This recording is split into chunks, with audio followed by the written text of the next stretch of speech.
अस्सलाम वालेकुम व्यूअर्स, क्या हाल चाल है। उम्मीद करता हूँ ठीक होंगे। तो आज जो कार है हमारे पास वो है जी इंडस 1995 मॉडल और ऑटो में।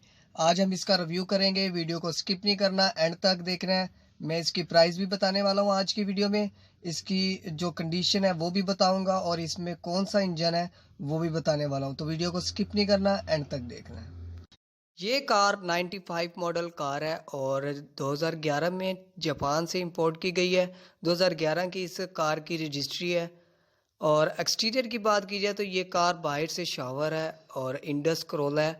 इसके अलावा मैं आपको बताता चलूँ इस कार की कंडीशन के बारे में। तो इस कार के जो टायर्स हैं वो 50% इस कार के टायर्स हैं और बाहर से ये कार जो है रीपेंट की गई है। अब बात कर लेते हैं इंटीरियर की।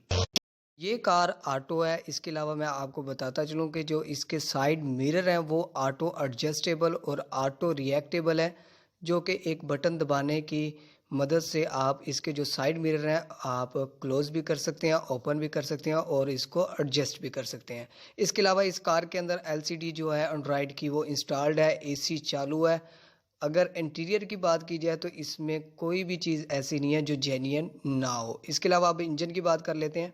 1600 सीसी इस कार का इंजन है। इसके अलावा ये EFI है और पेट्रोल की जो एवरेज है इसकी 11-12 एवरेज है।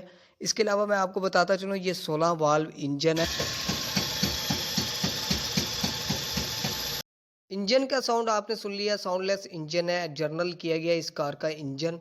इसके अलावा ये कार जो है फुल फंक्शनल है, auto gear, auto mirror, auto doors. इसके अलावा CNG भी यूज़ करते रहे हैं ये, लेकिन अब जो है इस कार में CNG नहीं है। CNG की किट जो है निकाल दी गई है, क्योंकि ज़्यादातर लोग मोस्टली CNG यूज़ करते रह गए हैं जब वो सस्ती होती थी, क्योंकि एवरेज जो है ज़बरदस्त मिलती थी उसके साथ, CNG के साथ। इसके अलावा मैं आपको बताता चलूँ जो मेन मकसद है मेरा वीडियो बनाने का वो ये है कि आपको अंदाज़ा होना चाहिए कि जो जापान से इंपोर्ट की जाती हैं कार वो आपको कितने तक मिल सकती है। ख़ास तौर पर इंडस ये जो कार है आपको मार्केट से कितने तक मिल सकती है, इस कंडीशन में इससे मिलती जुलती कार आपको कितने तक मिल सकती है। तो मैं आपको बताता चलूँ तो ये जो जैसे कि कंडीशन इस कार की मैंने आपको बताई है कि ये बाहर से शावर है, इसके अलॉय रिम्स नहीं है, 50% टायर्स हैं और 1600 सीसी इंजन है EFI। और इसके अलावा अंदर से ये जो कार है इंटीरियर जो है इसका जेन्युइन है, बाहर से सिर्फ ये कार शावर है और फुल फंक्शनल है ये कार। ये जापान से इंपोर्ट की गई है, 2011 में रजिस्टर्ड की गई है। तो ये कार आपको आम मार्केट से कहीं से भी इससे मिलती जुलती 8 से 9 लाख के करीब ये कार आपको कहीं से भी मिल सकती है अच्छी कंडीशन में, जैसा कि आपको इस कार के बारे में मैंने बताया है।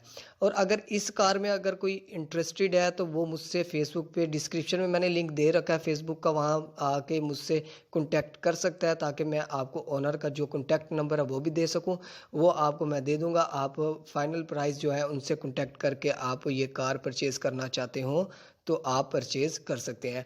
उम्मीद है आज की वीडियो में आपको पता चल गया होगा कि जो ऐसी कंडीशन की कार है ख़ास तौर पे इंडस करोला वो कितने तक मिल सकती है।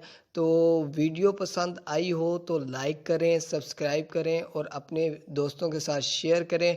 उम्मीद है आज की वीडियो में आपको काफ़ी नॉलेज मिल गया होगा। Thank you for watching. अल्लाह हाफिज़।